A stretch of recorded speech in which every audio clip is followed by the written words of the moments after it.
Hello friends, स्वागत है आपका आपके अपने यूट्यूब चैनल बीर बिल्ड हाउस में। आज हम बात करेंगे कॉलम का या फिर कहें आरसीसी का मायाजाल। क्या है ये समझ लीजिए। देखिए क्या होता है, जब भी आप बड़े कंस्ट्रक्शन पे काम करते हैं, कमर्शियल टाइप की बिल्डिंग, जो बड़े प्रोजेक्ट होते हैं उनमें एक पर्टिकुलर सही तरीके की पूरी इंजीनियरिंग काम करती है। स्ट्रक्चर इंजीनियर वहाँ पर जवाबदार व्यक्ति होता है, आर्किटेक्ट प्लानिंग इंजीनियर जवाबदार व्यक्ति होता है, साथ ही साथ सिविल इंजीनियर साइट इंजीनियर, सारी टीम प्रॉपर तरीके से वर्क करती है। एक छोटा अगर घर बना रहे हैं आप, इसमें आप थोड़ी बहुत गलतियां कर दे चल जाएगा, बड़े स्ट्रक्चर में ऐसा बिल्कुल भी नहीं कर सकते। अब ये सारी बातें मैं आपसे क्यों कर रहा हूँ, उसका सबसे ज़्यादा और सबसे बड़ा रीज़न ये है कि आपको समझ में आए बड़े, अगर आप बिल्डिंग के बड़े स्ट्रक्चर पे काम कर रहे हो तो कैसे करेंगे। ये देखिए होता क्या है, किसी भी बिल्डिंग के लिए कॉलम जो है फाउंडेशन से लेके वो बहुत ही एक मजबूत स्तंभ होता है। यहाँ पर इस माया जाल में आप देखेंगे ये लगभग आपका 8 से 10 फीट नीचे है ज़मीन लेवल से, यानी ग्राउंड लेवल से, और इसे फिल कर दिया जाएगा, ज़रूरत नहीं है। लेकिन फिर भी ऐसा स्ट्रक्चर क्यों बनाया जा रहा है ज़मीन से नीचे, उसका सबसे बड़ा कारण है, आपने अगर जो सिविल इंजीनियर होंगे वो जानते होंगे, पोर्टल फ्रेम। अब यहाँ पर बीम भी दी गई है नीचे, कॉलम ले आते फुटिंग डालकर, बीम की बिल्कुल ज़रूरत नहीं पड़ती। लेकिन समझिए आप, एक कॉलम का अगर डिज़ाइन होता है, एक बिल्डिंग का डिज़ाइन होता है, एक स्लैब का डिज़ाइन होता है, तो उसमें सबसे ज़्यादा जो ज़रूरी चीज़ें होती है वो होता है आपका लोड।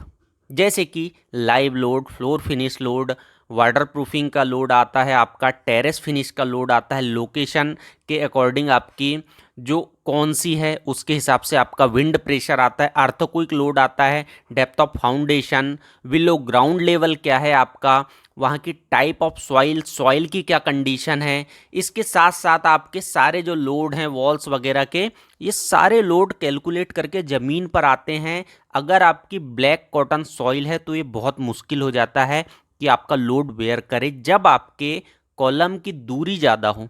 समझिएगा, इतना डेप्थ देने की ज़रूरत नहीं होती अगर आपके पास पास कॉलम है तब। लेकिन एक कमर्शियल बिल्डिंग में जिसका व्यवसाय के लिए उपयोग किया जा रहा है, वहाँ पर आपको हैवी स्ट्रक्चर इसलिए देना है क्योंकि वहाँ पर ज़्यादा लोगों का आना जाना रहेगा, जिससे लाइव लोड बढ़ेगा आपका। साथ ही साथ वहाँ स्लैब आपको हैवी रखना पड़ेगा, जिससे आपका वहाँ पर बहुत सारा आइटम रखा होता है, या फिर कहें ज़्यादा लोग होते हैं, वहाँ पर मशीनें रखी जा सकती है। दूसरी चीज़, इसके साथ साथ नीचे बेस लेने का कारण यह भी है कि यहाँ पर आपका जो बेस है वो ब्लैक कॉटन सॉइल पर है, इस कारण नीचे से बहुत अच्छे तरीके से दिया गया है। अब यहाँ पर बीम ऐसा क्यों दिए हैं, ऊपर भी दे सकते तो नहीं, ये पोर्टल फ्रेम अगर आप बना रहे हैं, डिज़ाइन कर रहे हैं, तो फ्रेम आपका जो है एक दूसरे से बहुत अच्छी तरीके से कसा हुआ होना चाहिए। जब आपका ये मेंबर स्ट्रक्चरल एलिमेंट जो हैं एक दूसरे से जुड़े हुए रहेंगे तो आपका स्ट्रक्चर बहुत अच्छा रहेगा। यहाँ पर एक कंडीशन ये भी होती है, जब आपको पार्किंग नीचे देना होता है तब भी बेस आपका नीचे से कुछ इस तरीके से लेकर आया जाता है। अब इसमें कुछ बीम आपकी कनेक्टिंग होती, कुछ बीम नहीं होती, ये डिपेंड करता है कि आपका किस जगह पर कैसा लोड है। जिस जगह पर आपका जैसा लोड रहेगा उस तरीके से ही आपको यहाँ पर बीम्स के डिज़ाइन करने पड़ेंगे, बीम आपको देना पड़ेगा।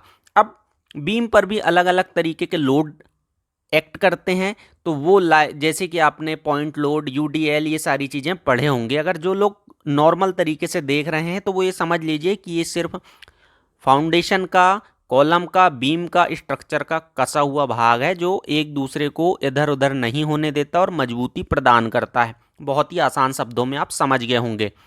अगर इसके पूरे डिटेल के बारे में आपको समझना है, क्या प्रोसेस होती है डिज़ाइन की, तो आप हमें कमेंट्स कीजिएगा, आगे भी हम आप लोगों के लिए ऐसे वीडियो लेकर आएंगे। वीडियो अच्छा लगा तो लाइक, शेयर और सब्सक्राइब